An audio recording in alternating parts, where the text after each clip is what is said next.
Je commence en me présentant. Moi, je m'appelle Christine Gervais, je suis professeure au département des sciences infirmières à l'UQO, puis je suis présentement la responsable du doctorat en sciences de la famille. Donc, je suis bien contente d'être avec vous aujourd'hui pour pouvoir vous parler de ce beau programme, quand même nouveau, dans lequel on met beaucoup d'enthousiasme, les professeurs qui y sont impliqués. Puis, je suis accompagnée de Daphné, qui est une étudiante actuelle du programme. Donc, peut-être tu peux prendre une minute pour te présenter, Daphné? Oui, dans le fond, ben, comme Christine vous l'a mentionné, moi je m'appelle Daphné, je suis en deuxième année de doctorat. J'achève en fait toute la portion qui est plus liée à la scolarisation au cours. Là. Je devrais terminer ça cet été.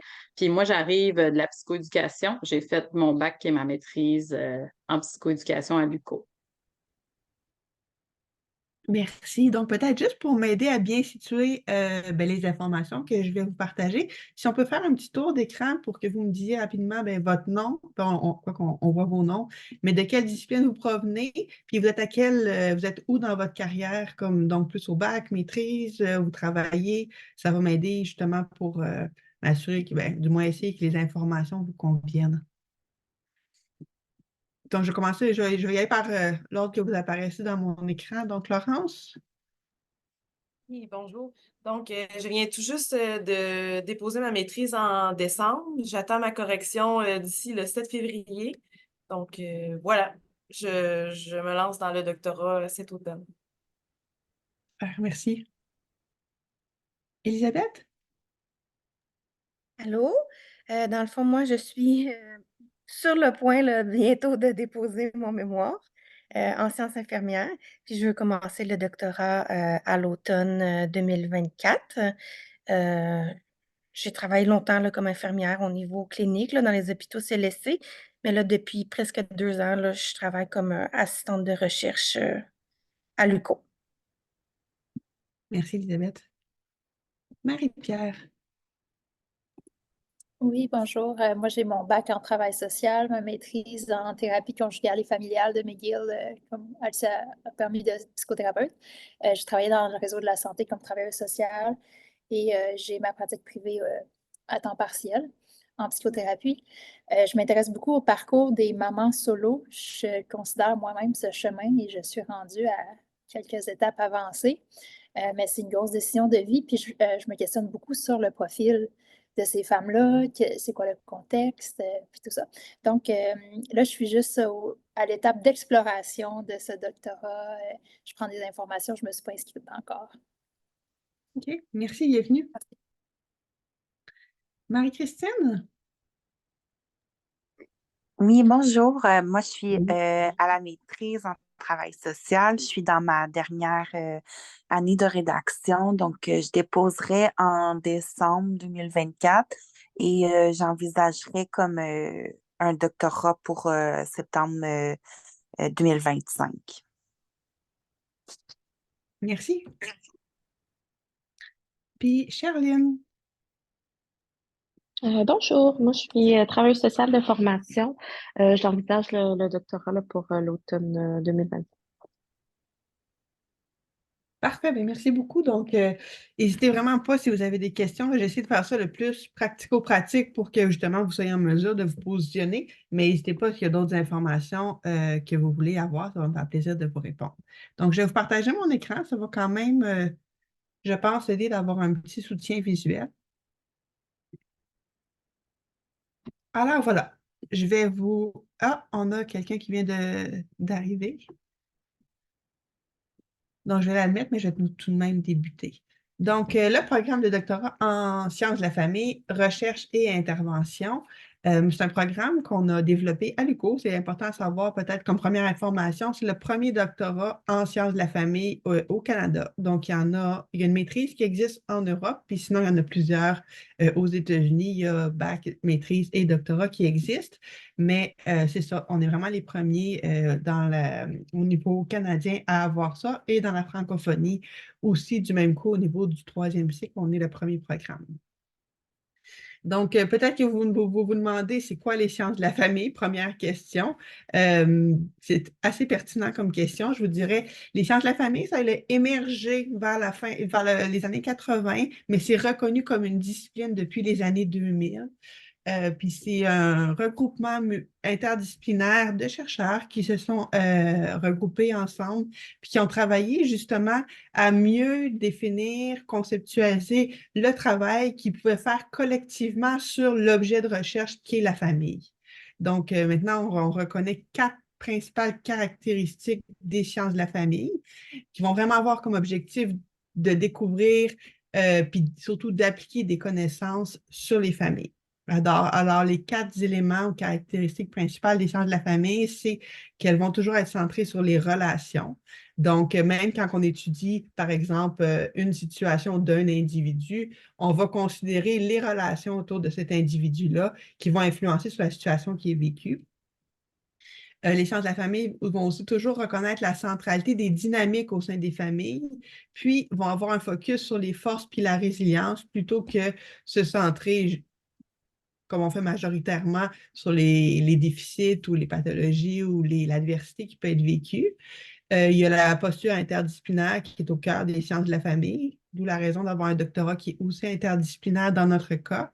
Puis finalement, c'est aussi une discipline qui est très, très appliquée. Donc, dans les sciences de la famille, il va toujours avoir le souci de rapidement transférer les connaissances à la pratique, donc qu'il y ait la circularité entre les conditions d'intervention, les conditions de vie de la famille, puis les connaissances qu'on produit, qu'il y ait vraiment un arrimage qui est étroit, puis une circularité rapide des informations entre ces 3 contextes-là.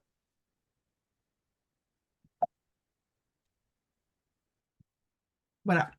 Donc, le doctorat en sciences de la famille, plus précisément, qu'on a développé à l'UQO, comme je vous disais, c'est un doctorat qui est interdisciplinaire.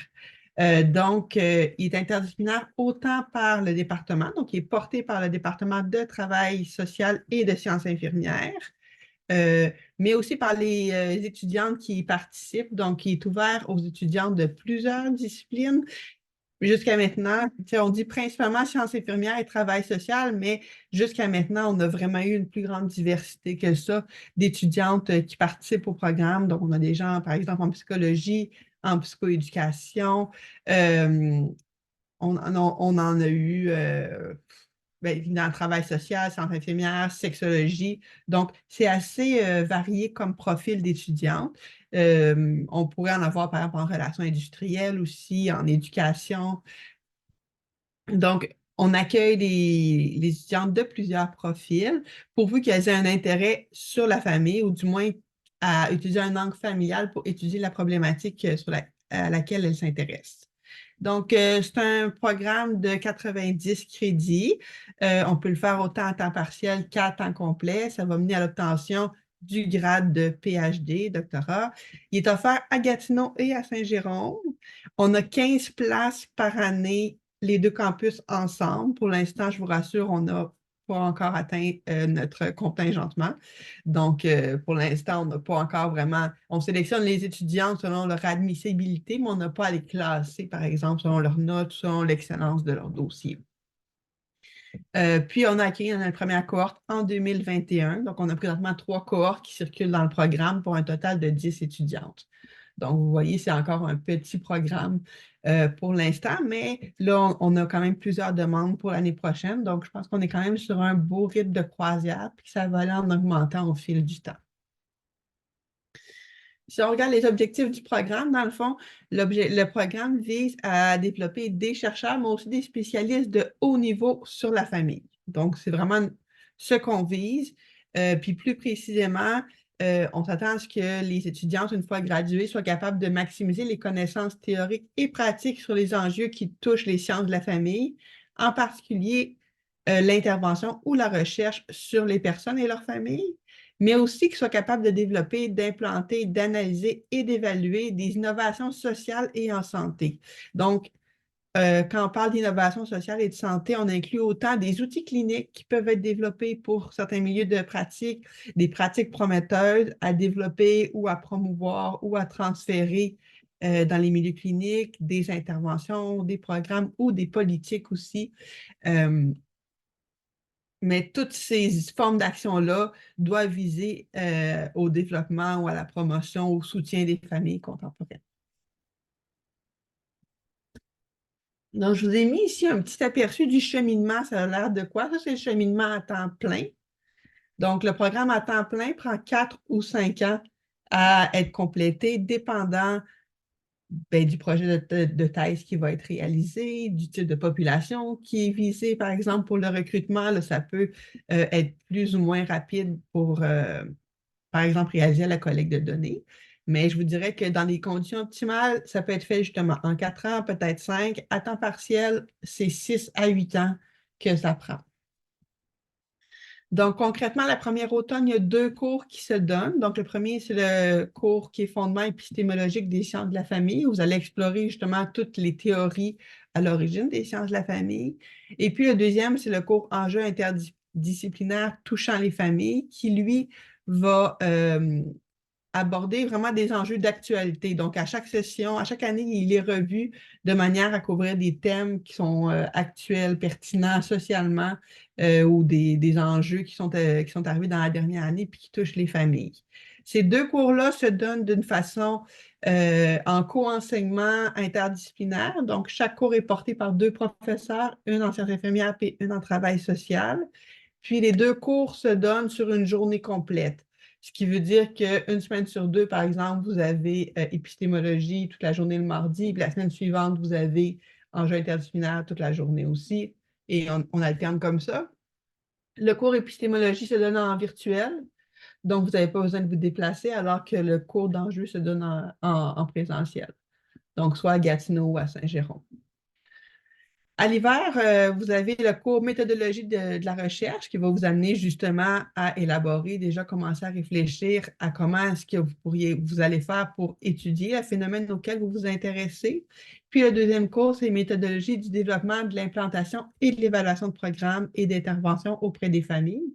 Donc, les étudiants choisissent généralement un projet de thèse qui va soit être plus empirique, donc elles ciblent un phénomène qu'elles vont étudier à partir d'une question de recherche ou d'une hypothèse, ou elles vont plutôt choisir de développer et d'évaluer ou ça peut être développer et évaluer une intervention ou un programme ou une meilleure pratique clinique, ou ça pourrait juste être d'évaluer quelque chose qui existe déjà dans leur milieu. Donc, et elles en feraient l'évaluation comme projet de thèse. Donc, c'est pour ça que ces 2 cours-là arrivent assez tôt pour justement clarifier ce choix-là, puis vous outiller à vous préparer pour votre projet de thèse que vous alliez développer par la suite. À l'été, vous avez votre examen doctoral, qui est l'examen de synthèse. Donc, on vous pose 2 questions. Vous contribuez à la décision de ces questions-là. Là. Vous allez réfléchir avec votre comité pour bien cibler les questions. Et ensuite, vous avez 4 mois pour répondre à ces 2 questions-là par écrit. Vos réponses écrites sont évaluées. Et par la suite, si c'est jugé comme satisfaisant, vous avez une soutenance orale de ces 2 questions-là où vous devez répondre oralement non seulement aux questions qu'ils vous ont posées, mais aux questions spontanées que les membres du jury vont ajouter. Et puis, suite à ça, vous êtes officiellement candidate au doctorat. Donc, vous pouvez ajouter le petit C entre parenthèses, PhD, C entre parenthèses. Puis, vous êtes considéré comme ayant presque terminé votre scolarité. Donc, c'est vraiment une grosse étape du doctorat. Donc, après ça, on arrive à l'année 2. Donc là, vous avez analyse de données avancée en sciences humaines, en sciences de la famille, pardon. Puis après ça, l'hiver, vous allez avoir un laboratoire de recherche. Pendant le laboratoire, vous allez choisir, évidemment en collaboration avec votre direction, une équipe de recherche qui travaille sur un thème qui vous intéresse, qui est similaire à celui que vous visez pour votre thèse. Puis, vous allez travailler au sein de cette équipe-là pendant une session.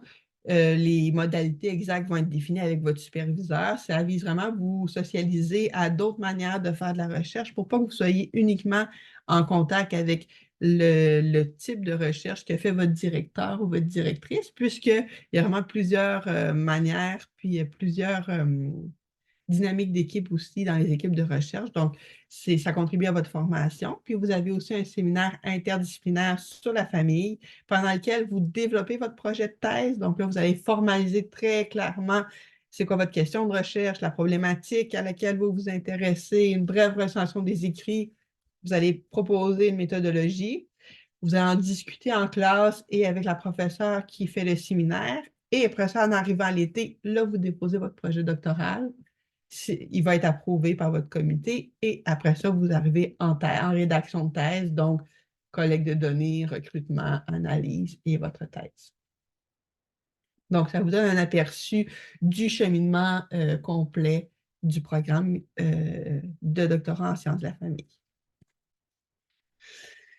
Donc maintenant, à votre sortie du programme, donc ce qu'on s'attend de nos gradués, dans le fond, on s'attend que vous soyez capable après ça d'avoir des analyses minutieuses de situations familiales qui sont complexes, de développer des nouveaux créneaux en recherche dans le champ des sciences de la famille, que vous soyez en mesure d'offrir un soutien aux équipes tant professionnelles que cliniques qu'en recherche sur des enjeux familiaux actuels. Que vous ayez un regard novateur qui est collé, si on veut, aux trajectoires des familles contemporaines. Donc, on va vraiment travailler avec vous pour élargir votre définition de la famille. Puis c'est important de vraiment bien retenir des questions qu'on avait beaucoup eues quand on a développé le programme. Mais quand on parle de famille, on s'intéresse à tout type de famille, toute composition, toute structure. Donc, c'est vraiment les personnes qui se définissent eux-mêmes comme une famille. Donc, on n'a aucune contrainte en termes de type de famille. Donc, vous devriez être en mesure aussi de créer ou développer des collaborations pour justement influencer le développement de politiques familiales dans différents ministères, développer des formations adaptées aux sciences de la famille pour différents secteurs d'enseignement ou d'éducation, puis de contribuer à l'élaboration et l'évaluation de programmes d'intervention pour soutenir les familles qui vivent des situations complexes. En termes d'employeurs potentiels ou de débouchés de carrière, dans le fond, on pense que les étudiants, c'est sûr que pour l'instant, ça repose sur un sondage qu'on a fait auprès justement de différents acteurs des différentes régions du Québec, mais comme on n'a pas encore gradué nos premières étudiantes, c'est un peu difficile de savoir avec certitude, mais il y a vraiment un intérêt de ces milieux-là pour des diplômés en sciences de la famille. Donc, autant les établissements du réseau de la santé puis des services sociaux, qu'on pense bien évidemment au CIS, mais aussi au centre jeunesse. Bon.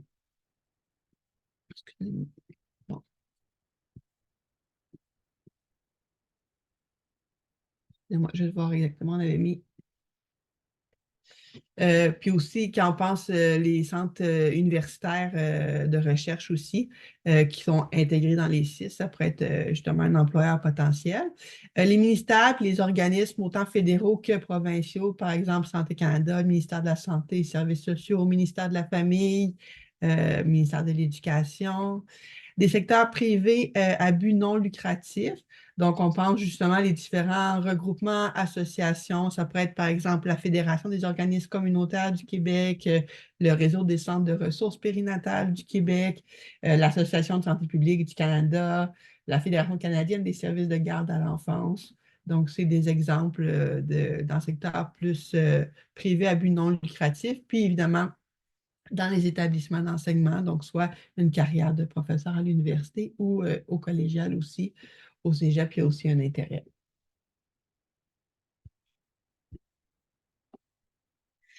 Donc, au niveau des conditions d'admission, ça vous prend une maîtrise, donc soit en sciences infirmières, en travail social ou dans une discipline connexe en sciences sociales, sciences humaines ou sciences de la santé avec une moyenne de 3,2 ou plus. Ça, c'est une règle de l'UQO, c'est la même, la note, c'est la même pour tous les programmes de troisième cycle. Il faut être accepté par un directeur ou une directrice de recherche qui est habilité à diriger dans ce programme. Donc, ça, c'est important. Sur le site de l'UQO, si vous tapez habilitation, vous allez voir, vous allez avoir une liste des professeurs qui sont habilités par programme. Sur le site, sur la page du programme de doctorat en sciences de la famille, vous avez aussi la liste des professeurs qui sont habilités. Donc, il y a des professeurs du département des sciences infirmières, de travail social, de psychoéducation et psychologie et d'éducation qui, pour l'instant, sont habilités. Mais si vous voulez travailler avec quelqu'un qui présentement n'est pas habilité, mais qui a un intérêt pour le devenir, c'est pas un obstacle. La personne peut tout à fait, le professeur peut déposer une demande en même temps que vous déposez une demande d'admission, puis la personne va recevoir son habilitation, puis va pouvoir officiellement être nommée votre directrice plus tard dans l'année. Donc, arrêtez-vous pas pour ça, mais l'important, ce qu'il faut retenir, c'est que ça vous prend une directrice ou un directeur de recherche. Une co-direction, c'est souvent intéressant, avoir deux personnes qui vous suivent, idéalement de disciplines différentes et avec une expertise différente qui va être complémentaire. Ça va vraiment enrichir votre cursus. Mais c'est ça, ça prend une personne avec qui vous sentez à l'aise, super important.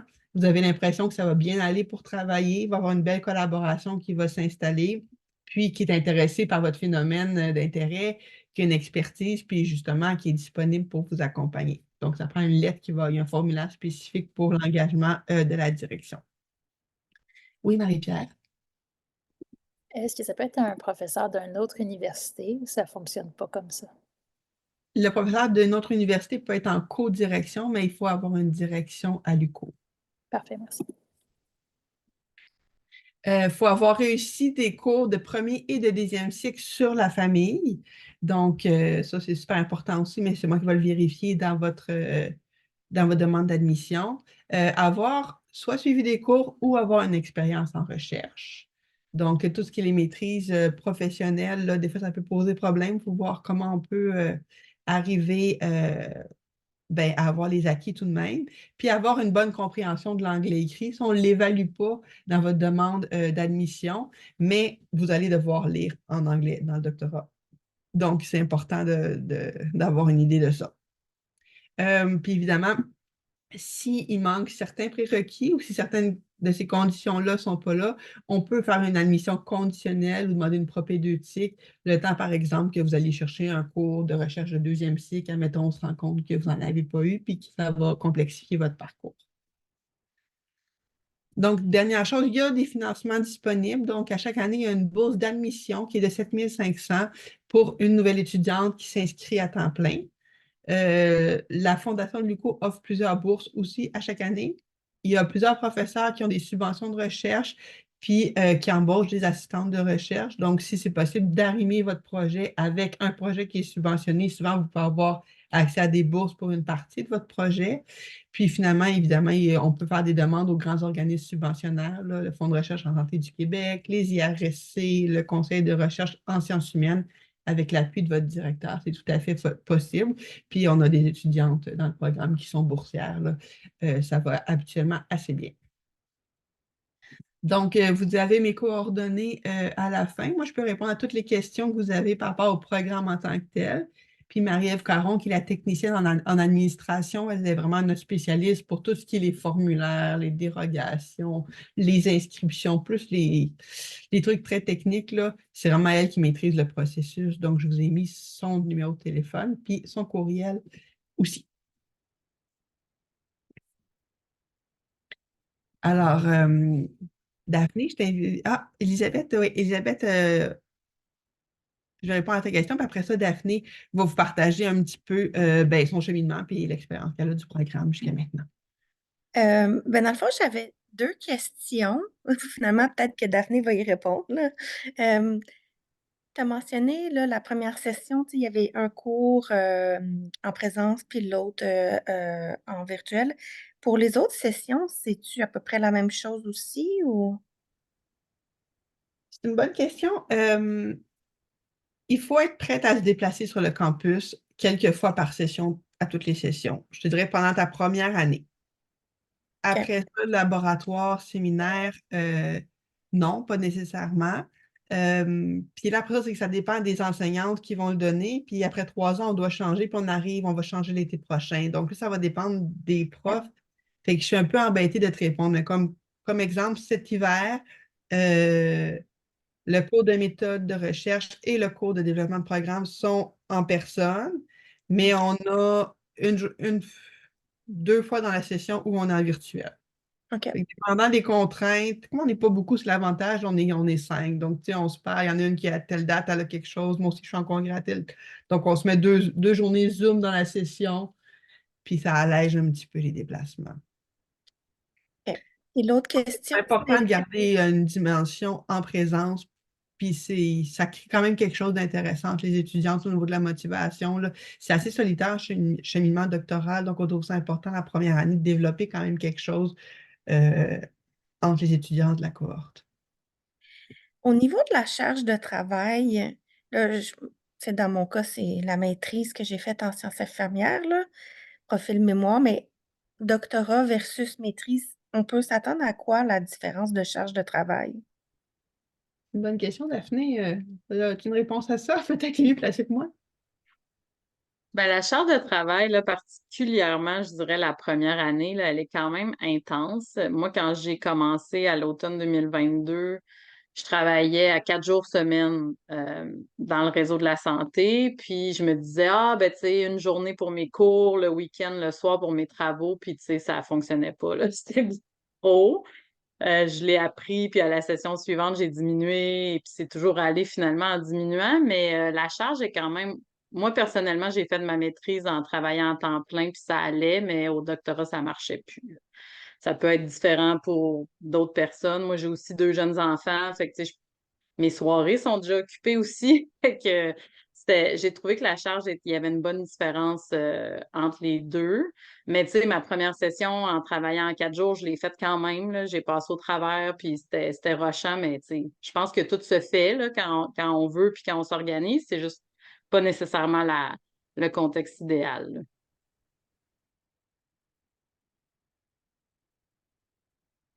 Oui, Marie-Pierre?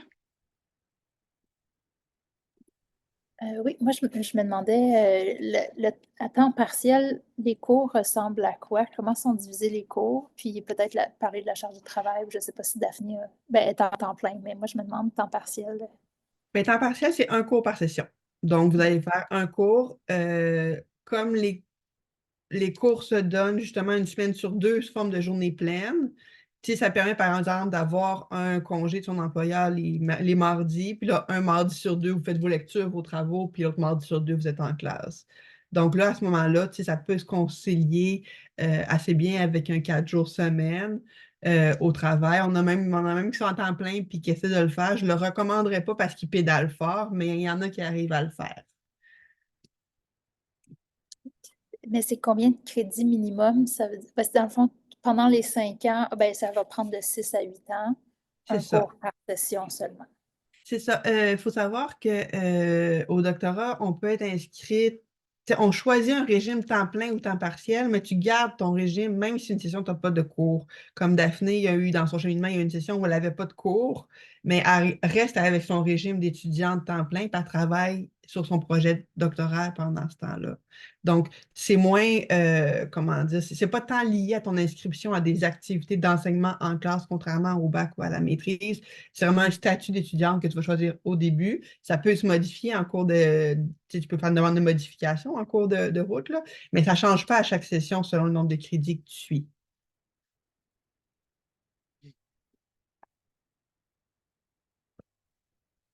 Puis c'est ça, juste compléter pour le cheminement. Là, je vous ai présenté les cheminements type. Pour l'instant, il y a souvent des changements dans le cheminement type. Comme on a peu d'étudiantes, puis avec les cheminements temps partiel, temps plein, ça devient un peu complexe. Donc, des fois, je vais décaler d'une session pour m'assurer d'avoir des groupes courts, assez d'étudiantes en même temps, parce que c'est beaucoup plus enrichissant que de faire des cours en supervision tout le temps. Mais si jamais c'est une option, si jamais vous arrivez seul à une certaine session rendue à un cours que ça vous prend, ben, on vous le donne en supervision. Là, vous n'êtes pas mis dans une salle d'attente pendant une session complète. Donc, Daphné, on t'écoute. Ben oui, je peux prendre un petit 5 minutes pour vous donner un exemple un peu de moi, mon cheminement, ça a été quoi? Au doctorat, moi, dans le fond, je suis arrivée de la pratique terrain. J'ai gradué de ma maîtrise en 2014. Fait que quand j'ai été admise, là, ça faisait comme 7-8 ans que je n'étais plus sur les bancs d'université. C'était vraiment un retour. Fait que c'est sûr que j'ai eu cette petite côte-là à monter, contrairement à quelqu'un qui sortirait directement de sa maîtrise. Tu sais, il y a toutes sortes d'affaires, toute la rigueur, les exigences universitaires, c'était loin derrière moi, là. Fait que puis ça a donné qu'on était une cohorte toute de praticiennes, dans le fond. Puis ça a été très apprécié parce que les professeurs se sont ajustés, ils nous ont organisé, admettons, une session d'information pour se remettre à jour sur les normes, pour présenter les travaux, ces choses-là, parce que là, on était toute une gang que ça faisait plusieurs années qu'on n'était plus sur les bancs de l'université. Je trouve que le programme est monté de façon à ce que tranquillement, pas vite, tu installes un peu la base de ton projet de recherche. Tantôt, je pense que c'est toi, Marie-Pierre, tu nous as parlé un peu déjà une idée de projet de recherche qui t'intéressait. Moi, s'il y a un conseil que je peux vous donner, c'est ça, c'est d'arriver avec déjà une idée. C'est pas obligé d'être coulé dans le béton, ça peut bouger par la suite, mais d'arriver avec quelque chose de relativement précis, ça va vous permettre d'utiliser en fait à bon escient les cours pour monter tranquillement pas vite votre projet. J'ai vraiment l'impression que le doctorat il a été monté comme ça, là, pour que tranquillement pas vite, on prend une petite marche de plus qui nous amène finalement à notre projet, puis qu'on peut utiliser ce qu'on a fait dans les sessions de scolarisation. Fait que ça, c'est vraiment apprécié. On peut voir tranquillement comment les choses s'embriquent, là, tranquillement pas vite. Je peux vous parler peut-être un peu de l'examen doctoral aussi. Moi, je l'ai terminé cet automne. Comme Christine l'a mentionné, c'est un processus dans lequel vous devez répondre à 2 questions qui sont en lien avec votre projet de thèse. Puis qu'après ça, vous soumettez là, un document écrit en réponse à ces questions-là. Il arrive à la fin de la première année, qui est comme, selon moi, vraiment un bon timing parce que là, c'est là que ça passe, tu sais, ça passe, ça casse. Si tu fais ton examen doctoral, t'es parti, tant qu'à moi, t'es parti pour la gloire, puis tu vas continuer. Tu sais, c'est un bon moment de se dire, OK, est-ce que je me lance vraiment là-dedans? Est-ce que je poursuis? Puis la deuxième année, par exemple, là, moi, je suis dans mon laboratoire de recherche avec mon séminaire. Le laboratoire de recherche, c'est le fun aussi parce que ça vous permet, si vous n'êtes pas déjà assistant de recherche, ça vous permet de voir un peu c'est quoi être dans une équipe de recherche, c'est quoi le genre de travail qui est fait, c'est quoi c'est quoi qu'on a besoin de savoir. Puis même à ça, moi, je fais déjà de l'assistanat de recherche, mais d'être dans une autre équipe différente, c'est super pertinent. Puis ça permet de réseauter aussi. Tu sais, souvent, l'équipe, elle va travailler sur des enjeux similaires à ce que vous travaillez dessus. Fait que ça va peut-être être des collègues dans quelques années, ça va peut-être être des gens qui vont pouvoir vous aider dans votre parcours. Fait que ça, c'est vraiment apprécié. Comme je le disais tantôt, moi, quand j'ai commencé, je travaillais à 4 jours semaine. J'ai commencé à temps plein. Le doctorat, là, définitivement, c'était trop. Mais là, je vous dirais que en travaillant un peu moins, tu sais, ça se gère quand même bien. Il suffit d'être organisé. Puis je pense que, je sais pas, Christine, si tu es d'accord avec moi, mais je pense que la première année est la plus intense, là. C'est là où est-ce que les cours ont beaucoup d'exigences, il y a beaucoup de choses à remettre, mais après ça, une fois que cette première année-là est faite, on travaille beaucoup plus à notre rythme. Tu sais, l'examen doctoral, c'est chez vous. Tu sais, oui, vous avez un deadline, mais tu sais, c'est pas un cours à toutes les semaines avec des lectures. Tu sais, vous travaillez à votre rythme. Le labo puis le séminaire, c'est la même chose. En fait, c'est dans le cadre de la session, mais tu sais, tout se fait les heures que vous voulez, les journées que vous voulez. Fait que la première année, au niveau de l'horaire, est très intense, mais par la suite, ça se calme, puis ça devient la gestion du temps, puis de l'horaire devient beaucoup plus facile.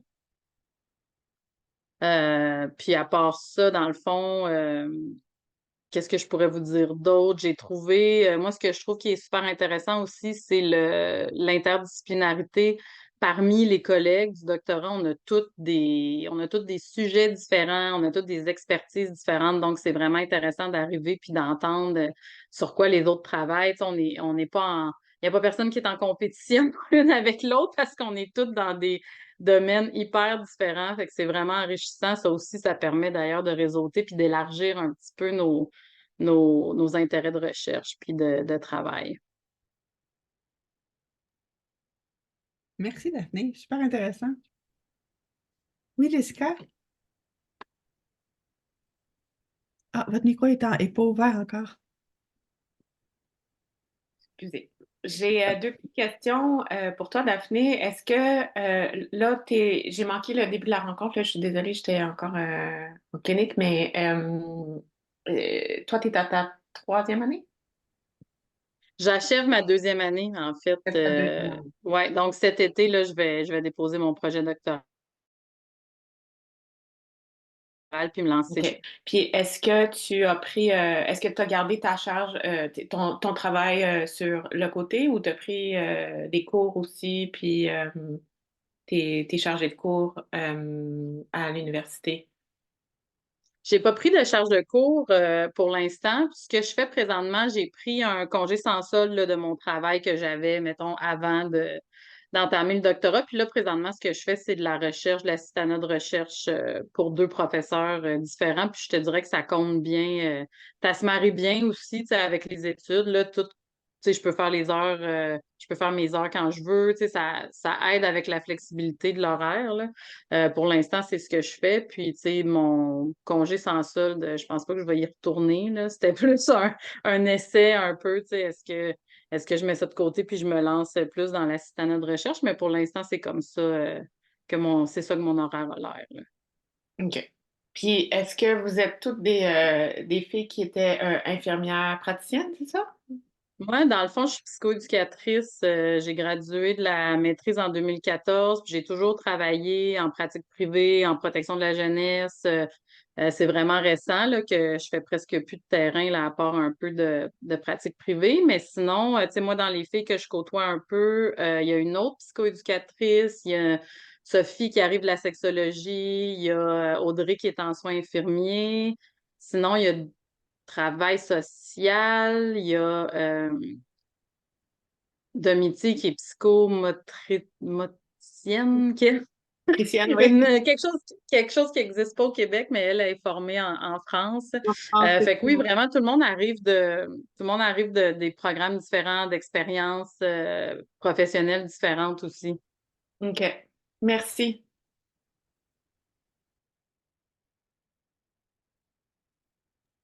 Elisabeth a posé une question dans le chat. Dans le fond, tu conseilles combien d'heures d'assistanat de recherche par semaine la première année? Si je ne me trompe pas, on peut pas, c'est un maximum de 15 heures là, qui est accordé quand on est inscrit comme étudiant. Moi, c'est ce que j'ai fait. La première année, je pense que non, c'était 15. Ça a toujours été 15. 15 heures, là, ça se fait très bien. Là. Ça représente peut-être 2 journées par semaine. Là. Euh, Puis, tu sais, c'est sûr qu'en assistant à notre recherche, on est un peu, tu sais, on dépend un peu de qu'est-ce que les professeurs ont besoin. Ça peut arriver qu'une session, ce soit moins ou ce soit plus, mais le 15 heures, je pense qu'il est réaliste, là.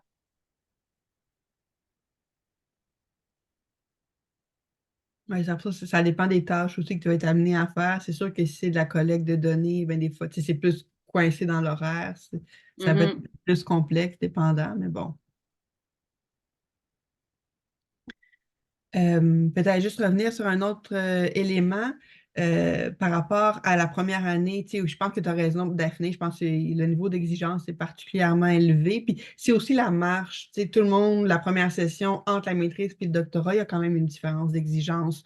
Donc, il y a comme toute l'habituation à ces nouvelles exigences-là, le rythme que ça impose, la conciliation travail-famille. Donc, la première session, c'est comme normal de la trouver intense, je vous dirais. Après ça, la deuxième, ça va mieux. Puis comme tu dis, rendu à l'été, là, vous avez pris un rythme, vous avez fini votre scolarité. Il y a 5 cours vraiment officiels en classe. Là, le reste, les séminaires et les laboratoires, c'est quelques rencontres dans la session, mais c'est pas à chaque semaine. Donc, c'est vraiment, après ça, vous êtes parti, puis ça change le rythme.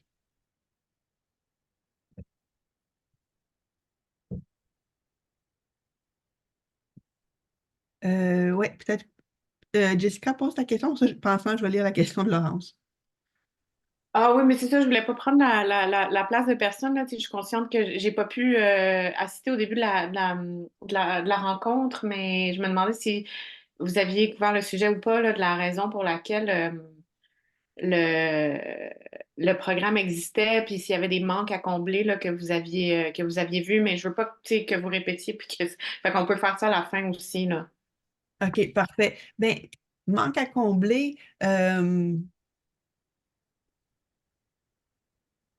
C'est une bonne question. On a fait une étude d'opportunité, voir s'il y avait de la place pour ces diplômés-là. Ça, oui. Après ça, les sciences de la famille, c'est quelque chose qui n'existe pas au Canada, ben, qui existe très, très peu. Donc, on ne peut pas dire qu'il y avait un manque vraiment identifié. C'est plus un groupe de professeurs qui travaillent sur la famille, qui collaborent depuis plusieurs années, qu'on avait envie de développer ce créneau-là, cette discipline-là, qui existe aux États-Unis et en Europe, mais pas vraiment au Canada. Donc, ça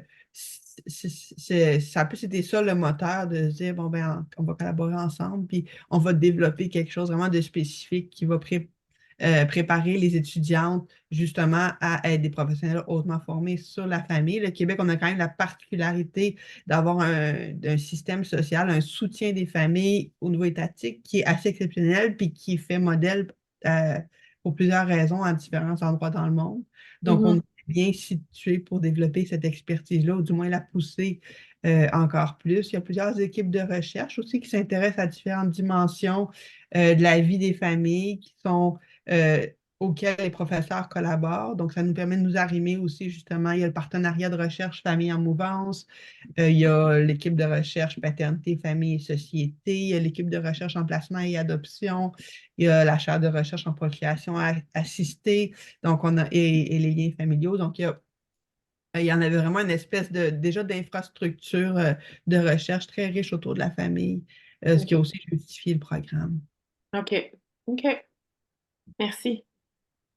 Je pense le Pour fait aussi que c'est interdisciplinaire, ça ferme pas de porte, en fait, parce que, admettons, quelqu'un qui arrive des sciences infirmières va faire un doctorat en sciences de la famille, mais a quand même toute son expertise qui arrive de son domaine professionnel puis de son domaine d'études avant. Fait que j'ai l'impression que vraiment, ça peut s'étendre à toutes sortes de domaines. Mais c'est ça qui est intéressant, puis j'imagine que c'est pour ça que vous avez accepté des gens qui sont de profils vraiment divers parce que ça fait plein de petits sujets, là. D'ailleurs, tu sais, je serais intéressée juste par curiosité, d'aller voir un peu ce que les gens en sciences de la famille ils font en Europe, en France, puis aux États-Unis, là. Si jamais vous avez des pistes, tu sais, j'aimerais juste aller voir déjà là, qu'est-ce qui se fait à ce niveau-là. Oui, je pourrais t'envoyer tantôt, si tu veux, certains centres de recherche puis programmes aux États-Unis en sciences de la famille. Tu vas voir un peu leurs publications. Tu sais, entre autres, il y a une équipe qui est vraiment spécialisée sur comment est-ce qu'on peut étudier la famille, mais comme un système. Donc, recueillir des données auprès de toujours plus d'un membre de la famille, puis comment on peut avoir des stratégies d'analyse qui vont être systémiques, qui vont permettre de saisir les dynamiques familiales. Pas, par exemple, les pères pensent ça, les mères pensent ça, puis les enfants vivent ça, mais les unités familiales, puis arriver à créer certaines catégories ou certains profils types de famille face à certaines situations. Mais oui, je t'enverrai certaines références si ça peut t'inspirer. Dans le programme en tant que tel, si on regarde comme les étudiants qu'on a présentement, il y en a une qui travaille justement sur les grossesses et les accouchements non assistés, donc les femmes qui choisissent de donner naissance à la maison avec leur partenaire uniquement. Euh, on en a qui travaillent, comme Daphné travaille sur le processus de réunification familiale après un placement en protection de la jeunesse. On a Domitier qui s'intéresse au deuil périnatal chez les familles immigrantes. Donc, ça peut vraiment aller dans des... hein, il y en a une qui s'intéresse au suicide chez les enfants de moins de 12 ans. Ouais. C'est pas encore clair l'angle qu'elle va prendre. Une autre sur la socialisation des émotions par les pairs. Donc, il y a vraiment des angles très, très variés que ça peut prendre Mhm. selon votre intérêt. OK. Laurence demandait comment bien se préparer, mais je te dirais, ben, un peu comme Daphné disait, le plus que tu es capable de réfléchir sur ton projet, euh, euh, plus ça va être facilitant parce que assez rapidement dans la première session, tes travaux portent sur ton phénomène d'intérêt. Donc, tu vas devoir, si tu as déjà lu quand même sur ce phénomène-là, si tu as une idée, tu sais, est-ce que je m'intéresse à la perspective de parents ou d'intervenants, par exemple, ça va être différent. Donc, plus tu es capable de placer des gros morceaux, moins tu vas devoir lire comme ça pour faire des choix à la première session. Puis là, ça va être facilitant.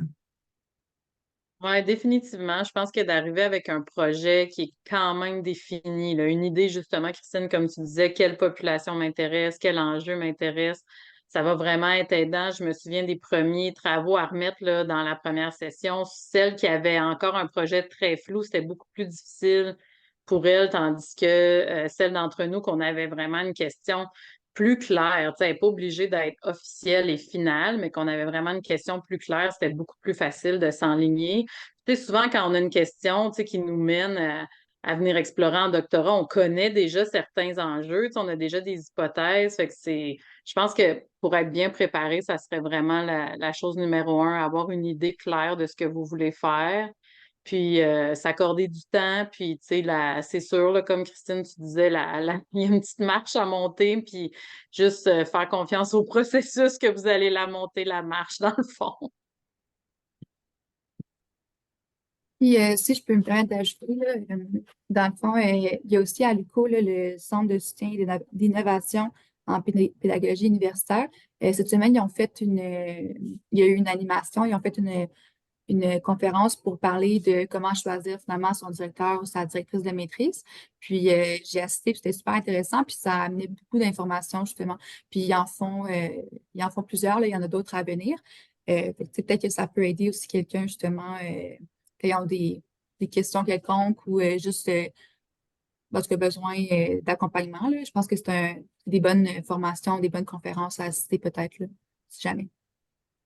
Oui, puis l'université offre toujours aussi toutes sortes de formations, admettons, sur tous les logiciels statistiques, que ce soit SPSS ou InVivo, c'est tout gratuit. On peut s'inscrire, tu sais, puis on reçoit tout ça par courriel. Fait que quand, tu sais, moi, par exemple, en début de doctorat, il y a certaines affaires qui étaient plus difficiles parce que j'arrivais de la pratique terrain. Ça faisait longtemps que j'avais pas été dans le milieu universitaire. Fait que c'est ce genre de formation-là aussi, là, c'était super aidant, puis c'est offert à tous, là.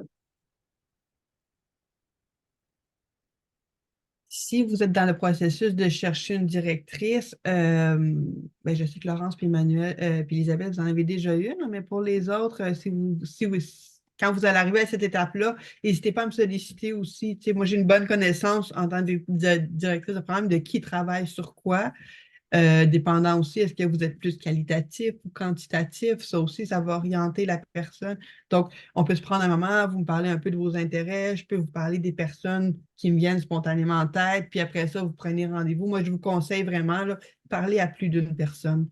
Regardez les profils, voyez, cette personne-là, vous allez la voir dans votre vie d'une manière assez proximale pendant, si vous êtes chanceuse, 4 ans, ou si vous êtes très chanceuse, 8 ans.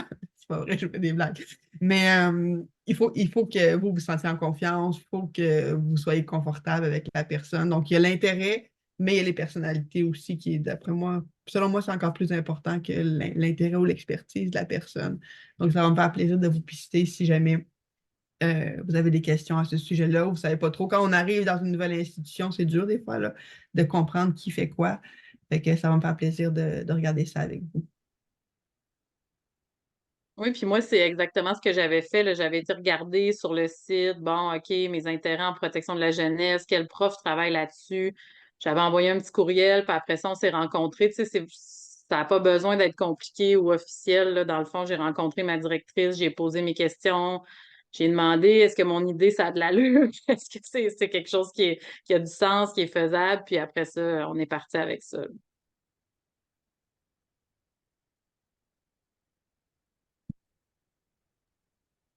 Ça prend 3 lettres de recommandation aussi pour le doctorat. Je me demande, est-ce que c'est les mêmes lettres, par exemple, pour la maîtrise, ou il faut que ce soit trois nouvelles lettres?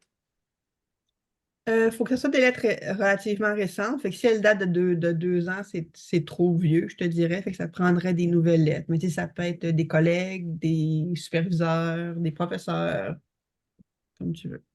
Parfait. Merci.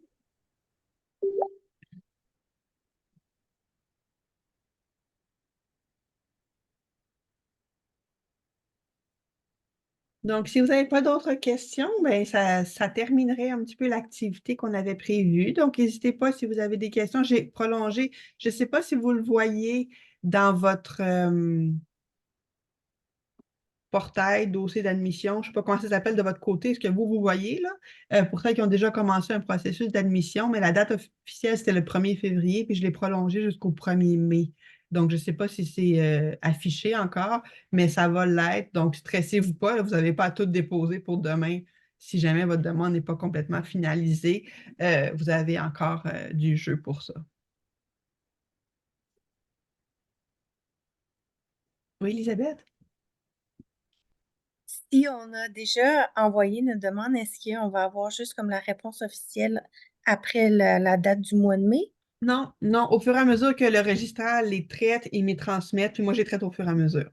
OK, c'est bon, Fait merci. que là, je vois que la tienne est sur le bureau du registraire. Donc, quand ils vont me la soumettre, je vais pouvoir la procéder de mon côté. C'est comme 2 étapes différentes. OK, merci.